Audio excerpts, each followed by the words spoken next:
Assalamualaikum warahmatullahi wabarakatuh. Baiklah, pada kesempatan ini saya akan menjelaskan tema yang saya bawa dalam kesempatan video kali ini, yaitu kejahatan internasional. Baiklah, sebelumnya perkenalkan, nama saya Wahyu Abdi Putra, NPM B1A 022420.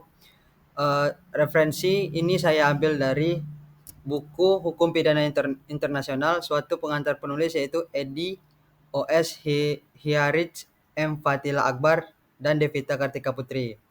Tujuan saya membuat video ini adalah untuk mengetahui 12 istilah kejahatan internasional, internasionalisasi kejahatan, karakteristik kejahatan internasional, dan hierarki kejahatan internasional. Baiklah, pada kesempatan ini kita masuk ke pembahasan. Explicit recognition of prescribed conduct as constituting an international crime or a crime under international law or a crime. Pada awal bab ini, penulis mengutip pendapat M. Cherif Bassioni perihal karakteristik kejahatan internasional, bahwa adanya pengakuan secara eksplisit tindakan-tindakan sebagai kejahatan internasional atau kejahatan di bawah hukum internasional atau kejahatan. Akan tetapi, sebagai pembahasan lebih lanjut terkait karakteristik kejahatan internasional, terlebih dulu perlu memahami beberapa istilah terkait kejahatan internasional itu sendiri dalam pencakapan sehari-hari maupun dalam berbagai literatur. Banyak istilah terkait kejahatan internasional. Paling tidak ada 12 istilah terkait kejahatan internasional.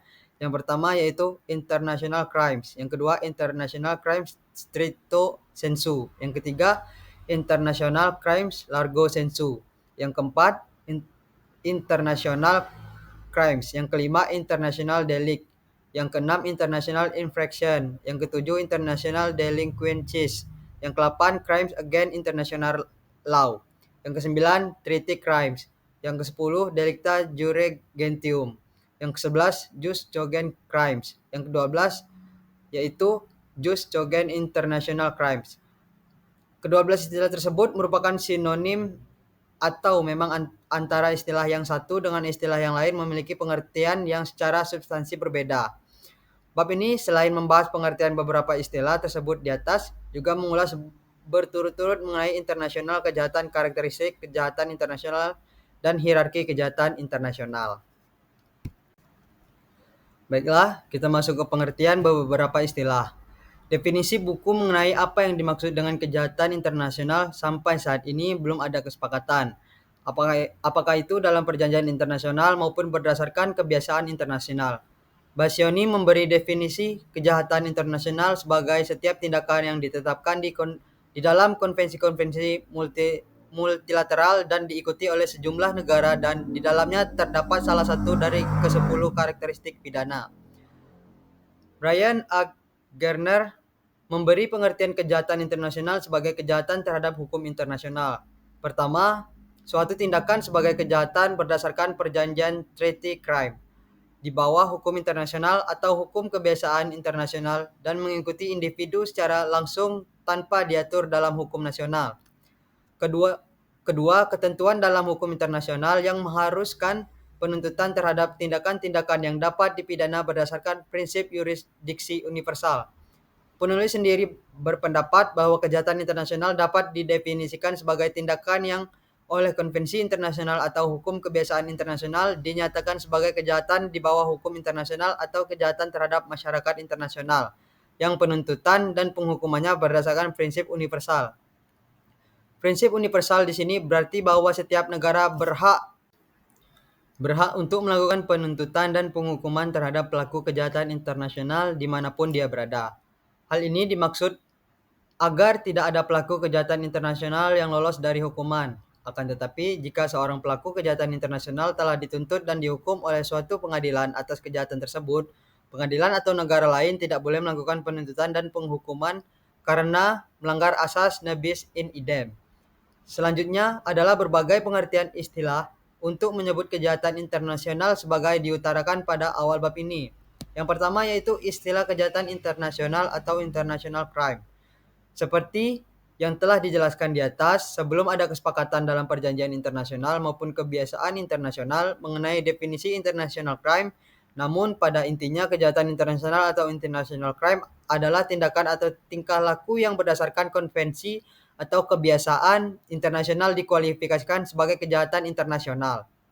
Definisi international crime yang demikian meliputi international crime stricto sensu dan international crime largo sensu. Yang kedua yaitu istilah international crime stricto sensu. Secara harfiah, international crime stricto sensu berarti kejahatan-kejahatan internasional dalam arti sempit saat ini. Menurut Neil Boyster sebagaimana dikutip oleh Marjono Rexodiputro, international crime stricto sensu hanya meliputi kejahatan-kejahatan yang menjadi yurisdiksi Mahkamah Pidana Internasional.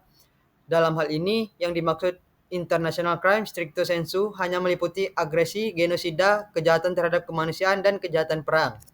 Yang ketiga yaitu istilah international crimes largo sensu. Artinya, arti dari istilah tersebut adalah kejahatan-kejahatan internasional dalam arti luas, tidak hanya meliputi kegiatan-kejahatan yang menjadi yurisdiksi Mahkamah Pidana Internasional semata, tetapi juga kejahatan internasional lainnya. Yang keempat, istilah transnational crime. Istilah transnasional itu sendiri dikemukakan oleh Philip Jessup, seorang ahli hukum internasional Amerika. Sementara itu, istilah kejahatan transnasional dikemukakan pertama kali dalam United Nations Convention Against Transnational Crime tahun 2000, yang mana istilah tersebut dikaitkan dengan yurisdiksi negara dalam menghadapi suatu kejahatan. Yurisdiksi tersebut ada yang bersifat mandatori dan non-mandatori. Yurisdiksi yang bersifat mandatori hanya diberlakukan terhadap kejahatan yang terjadi dalam wilayah suatu negara. Sedangkan yurisdiksi yang bersifat non-mandatori diberlakukan untuk kejahatan terhadap korban warga negara dari negara yang bersangkutan, kejahatan yang dilakukan oleh negara yang bersangkutan atau stateless, dan kejahatan yang dilakukan di luar batas wilayah negara yang bersangkutan, tetapi dipandang sebagai dilakukan di wilayah negara yang bersangkutan.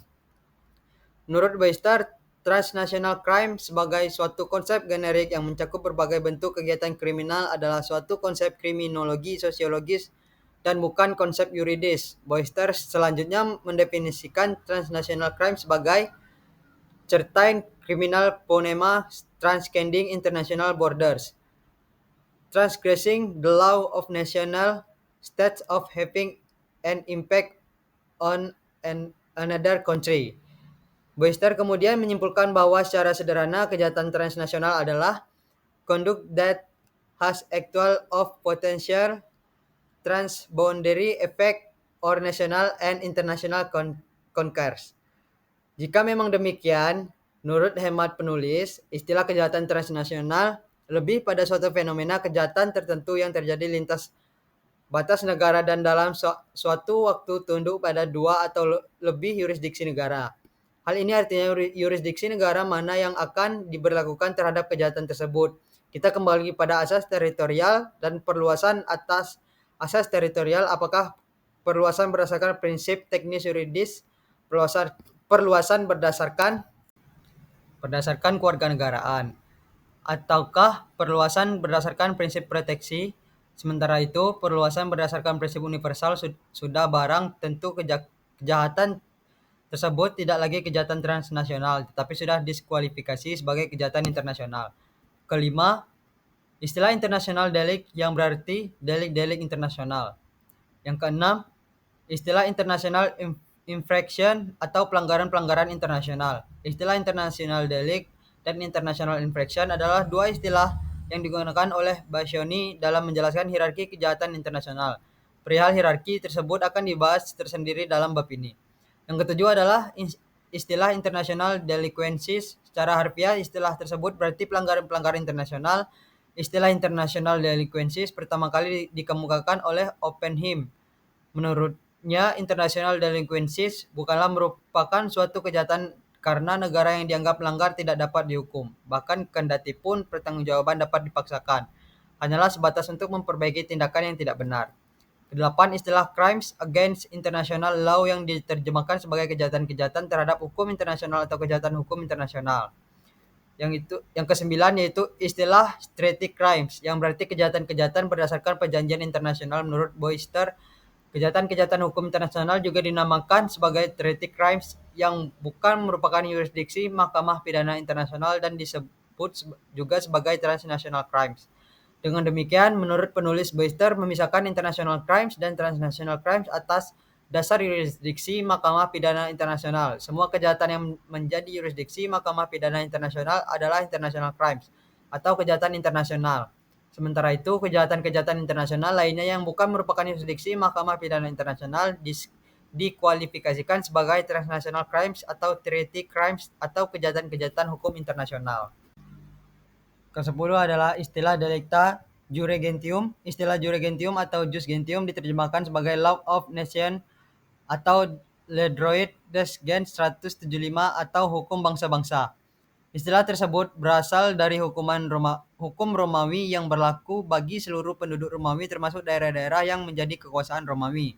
Di samping istilah jure gentium atau jus gentium juga terdapat istilah jus naturale atau hukum alam yang berasal dari para filsuf Yunani, Plato dan Aristoteles, baik jus natur maupun jus gentium.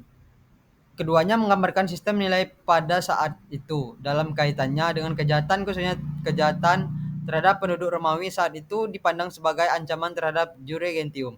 Oleh karena itu, bajak laut yang dianggap sebagai salah satu kejahatan internasional tertua biasanya disebut dengan istilah pirasi de jure gentium.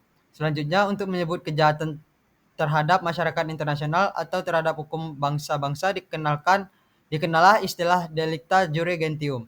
Istilah delicta jure gentium untuk menggantikan istilah hostis humani generis yang berasal dari istilah lain yang lebih tua, itu commune hostis, homin atau musuh umat manusia. Istilah tersebut berasal dari Cicero yang tercermin dalam hukum Romawi abad ke-16. Istilah-istilah tersebut diberikan kepada pelaku kejahatan internasional. Ke-11. Istilah jus cogens crimes atau kejahatan-kejahatan jus cogen. Istilah jus cogen itu sendiri berarti adalah hukum pemaksa yang tertinggi dan harus ditaati oleh bangsa beradab di dunia sebagai prinsip dasar hukum dalam hukum internasional berkaitan dengan moral. Kedua belas istilah jus cogen international crimes atau kejahatan-kejahatan internasional terhadap jus cogen adalah sama dengan istilah jus cogen crimes yang dalam hierarki kejahatan internasional.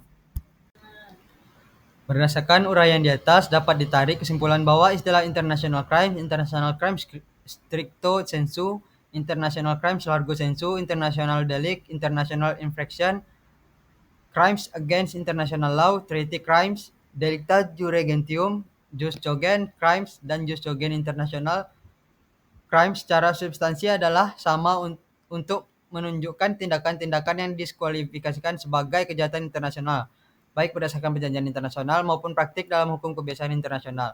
Sementara itu, istilah international delinquencies sejak awal sudah dipisahkan dengan istilah international crimes, dan menurut Oppenheim, international delinquencies bukan merupakan kejahatan.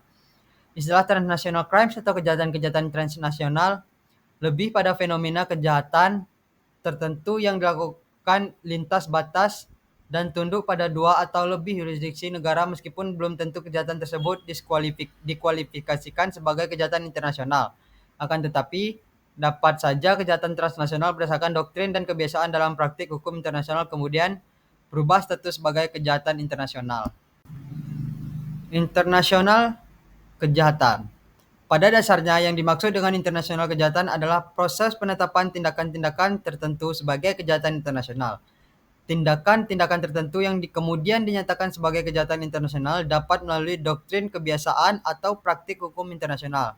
Sementara itu, proses penetapan tersebut biasanya dibahas oleh suatu komite atau badan yang bersifat ADHOC, kemudian memperoleh persetujuan dari suatu konvensi yang diadakan khusus untuk itu. Sejak adanya PBB, proses pembahasan suatu tindakan tertentu sebagai kejahatan internasional biasanya dilakukan oleh International Law Commission atau Komisi Hukum Internasional.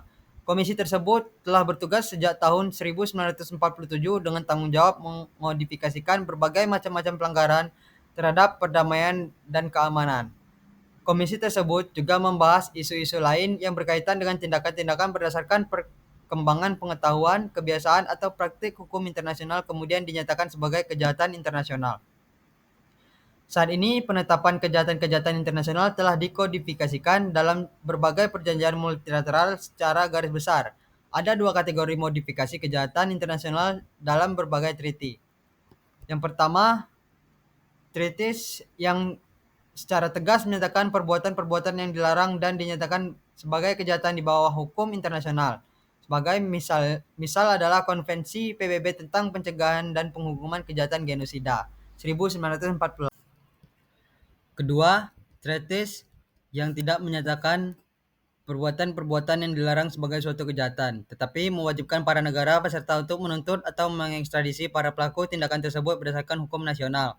Terkait dengan internasional kejahatan, menurut Bassioni ada 5 unsur tingkah laku tertentu yang mana jika salah satu unsur saja terpenuhi, tingkah laku tersebut dapat dikualifikasikan sebagai kejahatan. Kelima unsur tersebut adalah sebagai berikut. Yang pertama yaitu tingkah laku yang dilarang berakibat signifikan terhadap kepentingan internasional, khususnya perdamaian dan keamanan internasional. Sebagai contoh, kejahatan internasional yang memenuhi unsur pertama ini adalah kejahatan terhadap kemanusiaan dan genosida.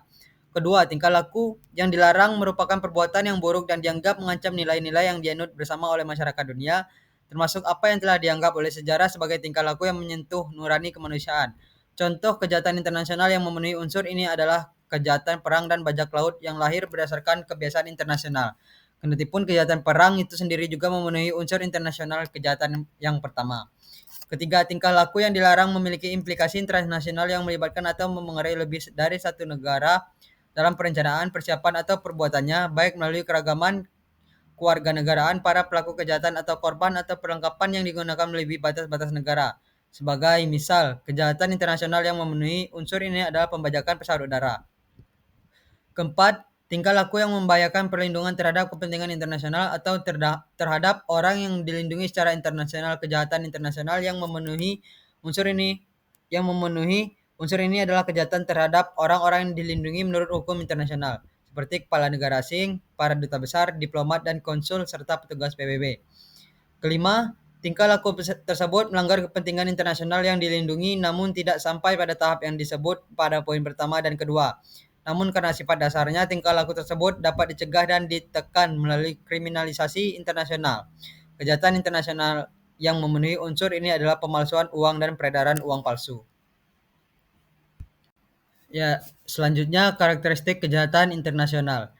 Ketika mendefinisikan kejahatan internasional, Bassioni menyatakan bahwa kejahatan internasional adalah tindakan yang ditetapkan sebagai dalam konvensi multilateral dan di dalamnya terdapat salah satu dari ke-10 karakteristik pidana. Selanjutnya, Bassioni menyebutkan ke-10 karakteristik kejahatan internasional adalah sebagai berikut. Yang pertama, explicit recognition of prescribed conduct as constituting an international crime or a crime under international law or a crime. Pengakuan yang artinya pengakuan secara eksplisit tindakan-tindakan sebagai kejahatan internasional atau kejahatan di bawah hukum internasional dan atau kejahatan. Yang kedua yaitu implicit recognition of the penal nature of the act by establishing a duty to prohibit, prevent, prosecute, punish or the like. Pengakuan yang artinya pengakuan secara implisit sifat-sifat pidana dari tindak-tindakan tertentu dengan menetapkan suatu kewajiban untuk melarang, pencegahan, menuntut dan menjatuhkan pidana. Yang ketiga, criminalization of the prescribed conduct yang artinya kriminalisasi tindakan-tindakan tertentu. Yang keempat, duty of right to prosecute yang artinya kewajiban atau hak untuk menuntut. Yang kelima, duty or right to punish the prescribed conduct yang artinya kewajiban atau hak untuk menjatuhkan pidana atau tindakan tertentu. Yang keenam, itu duty or right the extradition yaitu artinya kewajiban atau hak untuk mengekstradisi. Yang ketujuh, duty or right to cooperate to prosecution punishment including judicial assistance in penal proceeding yang artinya kewajiban atau hak untuk bekerja sama dalam penuntutan pemidanaan termasuk bantuan yudisial dalam proses pemidanaan. Yang ke-8, establishment of criminal jurisdictional basis itu penetapan suatu dasar yurisdiksi kriminal. Yang ke-9, reference to the establishment of an international crime court or an international tribunal with penal characteristic. Referensi pembentukan mahkamah pidana internasional atau tribunal internasional dengan karakter-karakter pidana. Yang ke-10, Elimination of the defense of superior orders, yaitu penghapusan alasan-alasan perintah atasan. Kritik Romley at Massa Smita terhadap karakteristik kejahatan internasional yang dikemukakan oleh Bassioni adalah tindakan diperhatikannya eksistensi negara sebagai suatu entitas yang memiliki batas-batas teritorial tertentu dan masih merupakan ciri pokok suatu negara. Masih menurut Massa Smita, karakter ketiga, yakni kriminalisasi, akan mengalami kendala sistem ratifikasi yang berbeda-beda dari masing-masing negara. Demikian pula karakter keempat sampai dengan karakter ketujuh yang menyangkut hak dan kewajiban negara-negara yang terlibat di dalam konvensi internasional akan menghadapi kendala dalam undang-undang pidana nasional tiap-tiap negara yang memiliki perbedaan substansial dan prosedural tertentu antara satu negara dengan negara yang lain.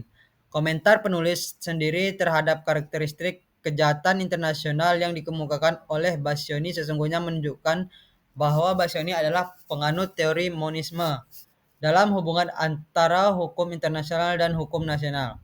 Bassioni melihat bahwa kedudukan hukum internasional berada di atas hukum nasional. Oleh karena itu, suatu tindakan yang telah dikualifikasikan sebagai kejahatan internasional oleh masyarakat internasional membebani kewajiban setiap negara untuk melarang, mencegah, menuntut, dan menjatuhkan pidana terhadap para pelakunya. Menurut hemat penulis, karakteristik kejahatan internasional paling tidak ada 4. Pertama, tindakan tersebut diskualifikasikan sebagai kejahatan internasional, baik menurut konvensi internasional maupun berdasarkan hukum kebiasaan internasional. Kedua, kejahatan tersebut merupakan kejahatan lintas batas teritorial suatu negara atau meskipun kejahatan itu dilakukan di suatu negara, namun dampaknya dirasakan oleh negara lain. Ketiga, adanya kerjasama antar negara dalam mencegah dan menanggulangi termasuk menuntut serta menjatuhkan pidana terhadap para pelaku. Keempat, kejahatan Mahkamah Pidana Internasional baik yang bersifat ADOC maupun permanen, dengan membedakan antara kejahatan internasional dan kejahatan transnasional. Romley at Massa Smita mengemukakan 5 karakter kejahatan internasional. Pertama, kejahatan internasional tidak tergantung keterkaitan 2 yurisdiksi atau lebih. Sementara itu, kejahatan transnasional tergantung kepada 2 atau lebih yurisdiksi negara. Kedua, objek yurisdiksi kejahatan internasional adalah asas universal, sementara objek yurisdiksi kejahatan transnasional adalah asas teritorial dan asas nasional aktif. Ketiga, yurisdiksi kejahatan internasional ada pada pengadilan pidana internasional, sedangkan kejahatan transnasional merupakan yurisdiksi pengadilan nasional. Keempat, kejahatan internasional berpegang pada asas aut dedere, aut judicare. Sementara kejahatan transnasional berpegang pada asas aut dedere, aut punere. Kelima, kejahatan internasional tidak mengakui sepenuhnya prinsip kedaulatan negara, sedangkan kejahatan transnasional mengakui sepenuhnya prinsip kedaulatan negara. Komentar penulis terhadap 5 karakteristik yang dikemukakan oleh Romley at Massa Smita adalah sebatas kejahatan internasional yang merupakan yurisdiksi Mahkamah Pidana Internasional yang dibentuk berdasarkan status Roma. Dengan kata lain, karakteristik kejahatan internasional yang dikemukakan oleh Massa Smita hanyalah international crimes, stricto sensu, atau kejahatan-kejahatan internasional dalam arti sempit yang meliputi agresi, genosida, kejahatan terhadap kemanusiaan, dan kejahatan perang. Penulis pun tidak sependapat dengan karakteristik kejahatan internasional kelima yang dikemukakan oleh Massa Smita bahwa kejahatan internasional yang menjadi yurisdiksi Mahkamah Pidana Internasional dan tidak mengakui sepenuhnya prinsip-prinsip kedaulatan negara. Alasannya adalah Mahkamah Pidana Internasional hanya bersifat sebagai pelengkapnya. Artinya, jika negara di mana terjadi kejahatan merupakan yurisdiksi Mahkamah Pidana Internasional tidak dapat atau tidak mau mengadili pelaku kejahatan internasional, barulah diserahkan kepada mahkamah. Baiklah selanjutnya hierarki kejahatan internasional. Berdasarkan internasionalisasi kejahatan dan karakteristik kejahatan internasional dalam konteks hukum pidana internasional, kejahatan internasional memiliki hierarki atau tingkatan sampai dengan tahun 2003 atas dasar konvensi internasional sejak tahun 1812. Ada 28 kategori kejahatan internasional. Ke-28 kejahatan internasional tersebut adalah yaitu crime of aggression, Yang kedua genocide, yang ketiga crimes against humanity, yang keempat war crimes, yang kelima unlawful possession or use of implement of weapons, yang keenam death of nuclear materials, yang ketujuh mercenarism, yang kedelapan apartheid, yang kesembilan slavery and slave related practices, yang kesepuluh torture and or other form or cruel, inhuman or degrading treatment. Yang ke-11 unlawful human experimentation. Yang ke-12 piracy. Ke-13 aircraft hijacking and unlawful acts against international air safety. Yang ke-14 unlawful acts against the safety of maritime navigation and the safety of platform on the high seas. Yang ke-15, threat and use of force against international protect persons. Yang ke-16, crimes against United Nations and associate personnel. Yang ke-17, taking of civilian hostage. Yang ke-18, unlawful use of the mail. Yang ke-19, attack with explosive. Yang ke-20, financing of terrorism. Yang ke-21, unlawful traffic in drugs and related drugs offense.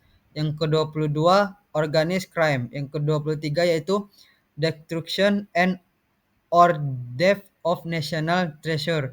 Yang ke-24 yaitu unlawful act against certain internationally protect elements of the environment. Yang ke-25 international traffic in obscene materials. Yang ke-26 falsification and counterfeiting. Yang ke-27 unlawful interference with submarine cables. Yang ke-28 bribery of foreign public official. Berdasarkan ke-28 kategori kejahatan internasional tersebut, M. Syarif Basyoni membagi tingkatan kejahatan internasional menjadi tiga. Pertama, kejahatan internasional yang disebut sebagai international crimes adalah bagian dari jus cogen, tipikal, dan karakter international crimes berkaitan dengan perdamaian dan keamanan manusia serta nilai-nilai kemanusiaan yang fundamental. Terdapat 11 kejahatan yang menempati hierarki teratas sebagai international crime, yakni aggression, genocide, crimes against humanity, war crimes, unlawful possession of use of implements of weapons, death of nuclear materials, mercenarism, apartheid, slavery and slave-related practice, torture and other forms of cruel, inhuman of degrading treatment. Yang 11 yaitu unlawful human experience.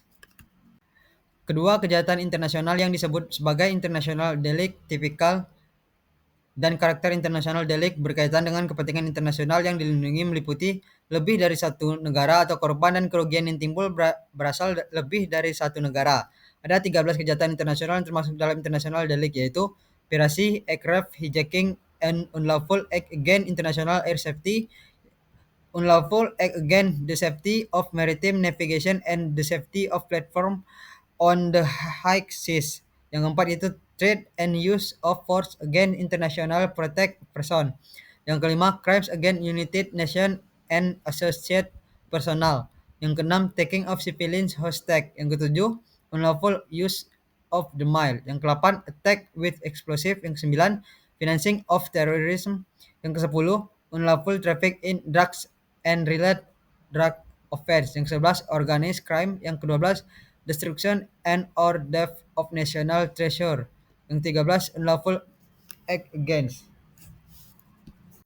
Ketiga, kejahatan internasional yang disebut dengan istilah international infractions dalam hukuman pidana internasional secara normatif international infraction tidak termasuk dalam kategori international crime dan international delicts. Kejahatan yang tercakup dalam international infraction hanya 4 kejahatan yaitu international traffic in obscene materials. Yang kedua, falsification and counterfeiting. Yang ketiga, unlawful interference with submarine cables. Yang keempat, bribery of foreign public official. Apabila kita merujuk pada hierarki kejahatan internasional yang dikemukakan oleh Basyoni, menurut hemat penulis, sifat dan karakter masing-masing kejahatan tidak berkorelasi positif dengan penegakan hukum pidana internasional itu sendiri. Dari 11 kejahatan yang dikategorikan sebagai international crimes yang menempati hierarki teratas dalam kejahatan internasional, hanya 4 kejahatan yang menjadi yurisdiksi Mahkamah Pidana Internasional, yakni agresi genosida, kejahatan terhadap kemanusiaan, dan kejahatan perang. Selain itu, dapat saja di kemudian hari berdasarkan perkembangan doktrin dan praktik kebiasaan dalam hukum pidana internasional maupun konvensi. Suatu kejahatan internasional dapat berubah hierarkinya. Maksudnya, suatu kejahatan internasional yang tadinya termasuk dalam hierarki international infractions dapat saja berubah dan dimasukkan sebagai international delik, bahkan sebagai international crime. Baiklah, inilah hasil video dari saya. Sebelum saya tutup, sebelumnya saya ingin mengucapkan terima kasih kepada Bapak Asep Suharman SHMH dan Ibu Mardatilah SHMH yang telah mengajar kami.